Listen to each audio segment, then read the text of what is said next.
I like his brand Jordan sneakers and his clothes. And he sends them to you? And for free. That must be weird. Shouldn't he be paying you to wear those shoes and those clothes around? Well, you know, when you're good friends, you don't care about his money. I see. I just Okay. want the clothes and the sneakers. Did you ever get involved in trash talk with Jordan?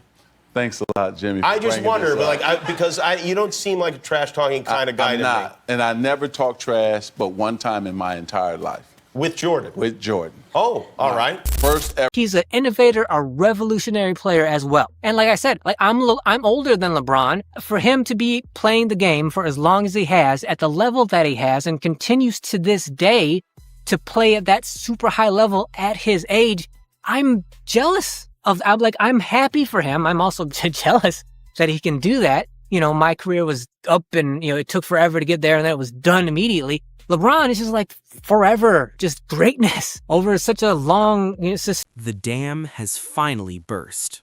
For years, it was the NBA's worst-kept secret, a truth whispered in hallways, hinted at in passive-aggressive post-game quotes, and buried under layers of corporate PR. But now, the lid is off. According to a Bombshell report from an investigative sports outlet, multiple former teammates, coaches, and staffers have broken their NDAs and confidentiality agreements to speak in devastating detail about the toxic, divisive, and manipulative environment LeBron James cultivates within his teams. This isn't about basketball. This is about a pattern of psychological control, favoritism, and calculated betrayal that leaves franchises in ruins. The headline says it all. LeBron James is not a leader. He is a locker room problem. And the proof is finally leaking out. This wasn't a single disgruntled former player.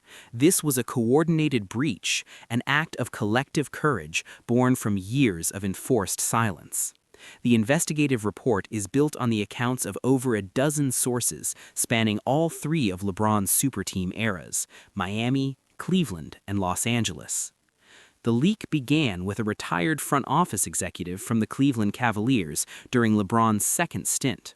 Frustrated by the long-term damage done to the franchise's culture and asset base, this executive provided emails and internal memos that outlined the parallel command structure. These documents showed how roster suggestions from the GM's office were systematically overruled by requests funneled through LeBron's agent, Rich Paul, creating a climate of helplessness and resentment among the basketball staff. This initial evidence gave cover for others to come forward. A player development coach from the Lakers, now working in college basketball, detailed the two-tiered practice environment, one set of rules and access for LeBron's circle of clutch sports clients and another for everyone else. He described young players being openly ignored in film sessions if their mistakes were seen as hindering LeBron's efficiency stats, a tactic designed to publicly shame them into compliant, low-risk play. Most damning were the accounts from two role players from the 2020 Lakers championship team. Speaking on condition of anonymity for fear of career reprisal, they described a championship run that felt transactional and cold. They alleged that off-court bonding was discouraged if it didn't include LeBron's inner circle, and that credit for victories was strategically parsed out in post-game interviews to reinforce the hierarchy. "You won, but you never really felt like a Keem," one said. "You felt like a successful subsidiary." The report paints a picture not of a spontaneous reveal, but of a pressure cooker that finally exploded. The sources, protected by the journalists' shield laws and their own geographic and career distance from the NBA, decided the league's truth was more important than its fear. The first major crack in the LeBron James monolith had been opened, and a flood of corroborating detail poured through. And based on what I've heard earlier this morning, LeBron James is not happy at the fact that the Lakers have to travel there for one preseason game. So who knows? Maybe they may not show up entirely. Who knows what the hell is going on there with them? But we know that this is going to be a pretty big season for the Los Angeles Lakers this season. Why? Because number one, LeBron is going to be entering he's going to be year 22, and he's going to be 40 years old. I think by the turn of the year, by the end of the year, LeBron should be 40 years old. So you have that. You also have the storyline of his son Bronny James being Unique night with all the calls both ways. So when you took the floor to start that fourth quarter, what was the kind of main purpose to set the course? I think it was a 12-2 run or something to kind of turn the game there. We got good stops. That was the most important thing. Obviously, we know this Utah team can score a lot. The leaked testimonies point to a consistent, repeatable set of tactics. Sources describe a deliberate creation of an inner circle within the team, often made up of players represented by his agency or longtime personal associates. These individuals receive a different level of access, private communication, and protected status. Everyone outside this circle is treated as interchangeable labor, the help. This isn't an organic clique, it's a manufactured hierarchy that breeds immediate division and silent resentment from day one. The system is enforced by a glaring double standard in accountability. A mistake by an inner circle member might be addressed quietly. The same error by a role player can trigger a very public, chilling reaction, a frozen stare on the court that lasts seconds too long, a sharp correction in the huddle meant to be heard by everyone, or a pointed, unnamed criticism in a post-game press conference. This isn't about teaching, it's a performance of power designed to keep players in a state of anxious compliance, worried less about the opponent and more about avoiding the king's displeasure. When losses pile up or pressure mounts, the system employs strategic scapegoating. According to the leaks, blame is expertly redirected through back-channel media conversations with friendly reporters. The narrative suddenly focuses on a coach's failing strategy, a young player's nerves, or the front office's incompetence, never on the core decisions or performance of the inner circle. This isolates the target, fractures the fanbase's opinion, and masterfully deflects scrutiny from the central power structure. It's a survival tactic that sacrifices teammates and staff to protect the regime. The most corrosive mechanism described is the systematic undermining of formal authority. Sources from multiple stops recount how offensive sets called by the coach would be audibled out of on the floor, how timeout huddles would see assistant coaches or inner circle veterans doing more talking than the head coach, how the general manager's roster plans were openly questioned or bypassed via direct communication from LeBron's camp to ownership. This doesn't just challenge authority, it dissolves it, leaving players with no clear chain of command except the one that flows directly to and from LeBron himself. The result is a locker room that looks unified on the outside, but is in reality a fragile ecosystem held together by fear, favor, and the overwhelming talent of one man. Here, and they know it, is LeBron James. Seth, LeBron, locker room. Yeah, I think he kills your locker room. He has nothing in common with any of those millennials. In fact, he's separated himself. Think about 2 weeks ago or about 10 days ago. They're losing. They're not playing well. He's not playing well. He's not guarding anyone. He's not competing. He gets taken out of the game. They're down 20. Where was he sitting? He was sitting at the end of the bench. There were 2 chairs between him and the next player. That right there is a microcosm of who they are and where their locker room is. Look, LeBron James shot his white stuff all over the fans in the front row. There is no way he did not do this on purpose. But the funniest part of this video is how all his teammates hate that he does this before every game, since they don't want to breathe it in when they go to use the chalk powder right after him. Beyond the tactics, the leak exposes the profound human damage left in the wake of this system. The shattered confidence, derailed careers, and emotional toll on those labeled as outsiders or problems. The report details the experience of young, high draft pick talents who entered the organization with promise. One former lottery pick described his psyche after a season under this structure. You stop thinking about making a play. You start hyper-calculating. If I take this shot and miss, will it start a bad sequence that gets blamed on me? Should I just pass it right back to him? Your instinct gets coached out of you by fear. By the end, you're just a shell, a cautious robot who missed his chance to develop. For these players, their prime developmental years were spent in a survival mode that eroded the very creativity and confidence they were drafted for, leaving them as damaged goods when they eventually moved to other teams. For veteran role players and coaches, the cost was a brutal end to their professional standing. The leaks include accounts of respected veterans who questioned strategic decisions being quickly marginalized, their minutes cut, their voices silenced in meetings, and their names subtly smeared in the media as not fully bought in or a negative presence. One assistant coach described presenting a detailed defensive adjustment only to have it ignored and then see the same concept implemented weeks later, presented as LeBron's own insight. It wasn't just that you were wrong, the coach said. It was that your expertise was irrelevant unless he authorized it. It made great basketball minds feel stupid and worthless. Perhaps the most poignant testimonies come from those who won a championship within this system. They describe a hollow, confusing victory. You're holding the trophy, champagne in your eyes, and you feel empty, one role player confessed. You look around at your teammates and you don't feel a bond. You feel like temporary coworkers who just completed a brutal, high-stakes project. The celebration isn't for us. It's a corporate party for the success of the CEO's vision. You got the ring, but you lost your love for the game in the process. This revelation is the most devastating, that the system can win the ultimate prize while stripping the joy and brotherhood that makes the prize meaningful.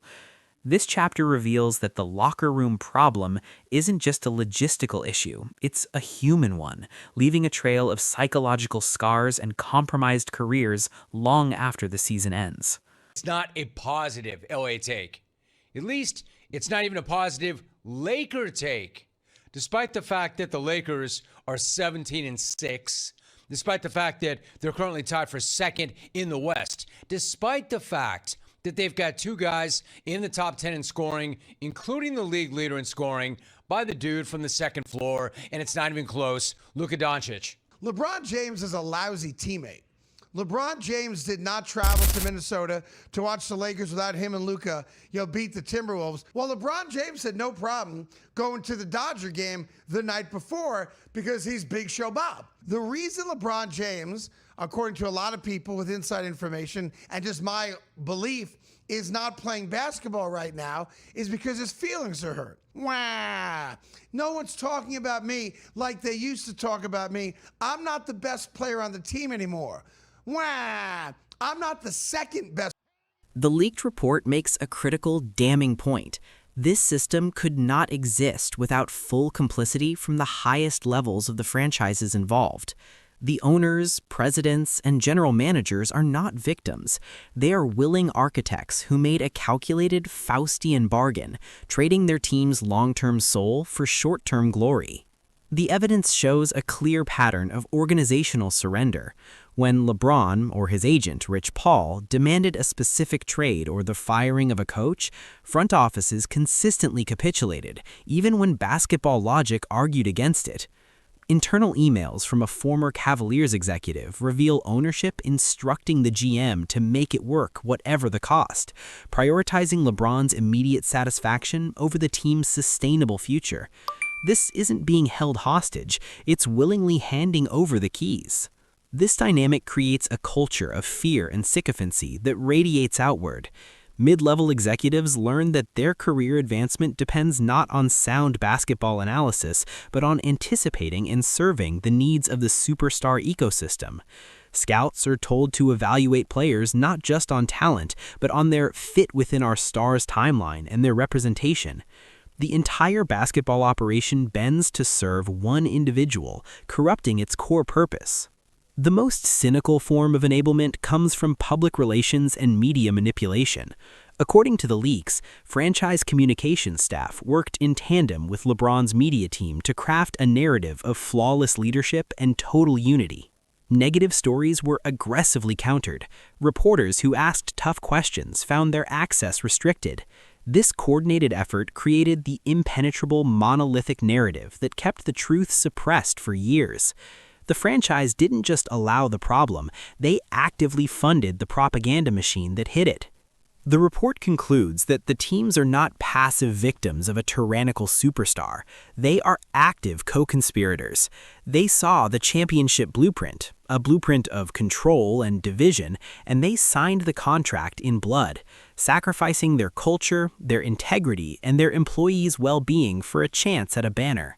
The locker room problem is therefore also an ownership problem and a leadership problem at the very top. I think some people are born with it, but some people learn it as well. And you know, for me, as the leader of our franchise and the leader of my household and the leader of so many, you know, different things, I think it's the confidence, but it's also you practicing what you preach. I'm not a guy who just talks about it. I actually go out and do it as well, from a basketball perspective or from a leadership perspective with my kids and my foundation. You know, we have a promise initiative where they promised me that they will go to school. They will now teachers. We're going to roll into the time where people start looking at LeBron's legacy and say, what are you? Who are you? And what are you creating? And only reason I say this last part, he's created people like Kevin Durant, who's hot from team to team to team, who has the statistics, but will he be looked at the same way? Well, I get the analogy that you're trying to put together, but I'm me as an avid LeBron fan, I don't see it in that particular way. That's LeBron. Yet he should have. I feel he should have retired maybe 2 years ago. In the immediate aftermath of the report's publication, the reaction from LeBron James' camp and the involved franchises was not one of outrage or detailed denial. It was a masterclass in modern crisis management, deploying a layered strategy of controlled silence, strategic deflection, and counter-narrative warfare. The strategic silence. LeBron James himself made no public statement. His social media channels showed no hint of the storm, featuring only family content and business promotions. This powerful silence served multiple purposes. It denied the story oxygen, projected an image of being above the fray, and avoided any statement that could be dissected or used against him legally. It forced the world to sit in the uncomfortable reality of the allegations without a direct rebuttal. The deflection through scale. Within hours, a coordinated message emerged from his closest allies in the media. The argument shifted from the specific allegations to a broader philosophical defense. This is what greatness looks like up close. It's uncomfortable. It's demanding. You think Michael Jordan's teammates felt warm and fuzzy? This tactic reframed the entire report. It was no longer an investigation into toxic control, but a naive critique of the necessary harshness of elite competition. The conversation was deftly moved from, "Are these actions abusive?" to, "Is this the price of winning?" The bitter ex-employee counter-narrative. Simultaneously, a secondary line of attack emerged from sympathetic commentators, discrediting the sources. The leakers were painted as bitter, failed, and jealous individuals who couldn't handle the pressure of a championship environment and were now seeking revenge and relevance. This character assassination aimed to poison the well, suggesting the testimony was emotionally motivated, not factually grounded. It was a warning shot to any other potential whistleblowers about the personal cost of speaking out. However, this polished response could not completely reseal the shattered monolith. For the first time, the carefully curated image of LeBron as the consummate, unifying leader had been credibly and collectively challenged from within. The locker room problem was now a citable, documented concept in the public sphere, with a list of named sources and specific examples. His legacy now permanently carries this asterisk, a debate not just about his basketball prowess, but about the human cost of his methods. The defensive spin could manage the crisis, but it could not erase the testimony. Of industry, business, you've landed the plane on Mount Rushmore after 30 years, basically. Like, what does success look like for you now at 40? That's a great question, Steve. I mean, I think it comes down to, like, what does success means to me now, about inspiring the guys that's with you and the crew that's coming after you.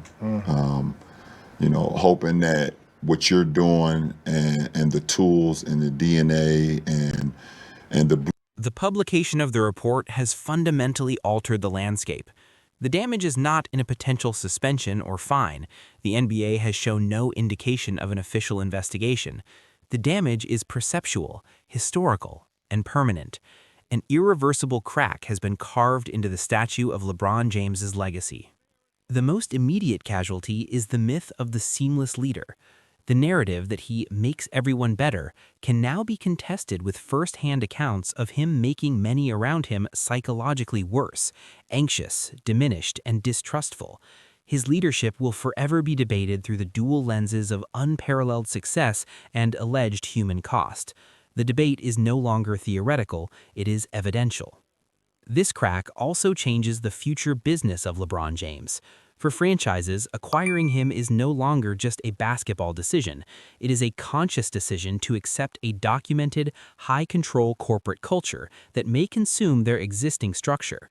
For free agents, especially star players with established egos, joining him is now a clearer calculation. Submit to a system with a known psychological toll for a high probability of team success. The mystique is gone, replaced by a clinical dossier. Most profoundly, the report has democratized the critique. It has given fans, media, and historians a licensed vocabulary and a cache of evidence. The phrase locker room problem is no longer a hot take. It is a historical footnote with citations. Every future controversy, every coaching change, every player exit will be viewed through the lens this report established. It has provided the framework for a permanent, alternative reading of his entire career, one where the championships are monuments not just to his genius, but to a ruthless and divisive operational machinery. So, what is the final, ugly truth that finally leaked? It is not that LeBron James is a bad basketball player. That is absurd. It is not even that he is a bad person in a classic sense. The truth is that LeBron James's primary driving relationship is not with his teammates, but with his own legacy. His teammates are not brothers in arms, they are human capital, assets to be optimized, liabilities to be managed, and tools to be utilized in the singular project of building the unassailable monument of King James. The locker rooms were not families, they were corporate divisions of his personal brand. The trust was not organic, it was conditional compliance. The unity was not heartfelt, it was enforced alignment. The report exposes that his legendary basketball IQ is matched by a terrifyingly brilliant political and psychological IQ for maintaining power and control.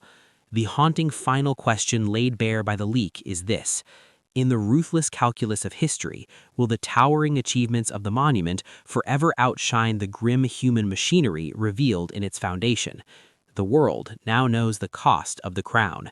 The debate for eternity will be whether the glitter of that crown is worth the shadow it casts.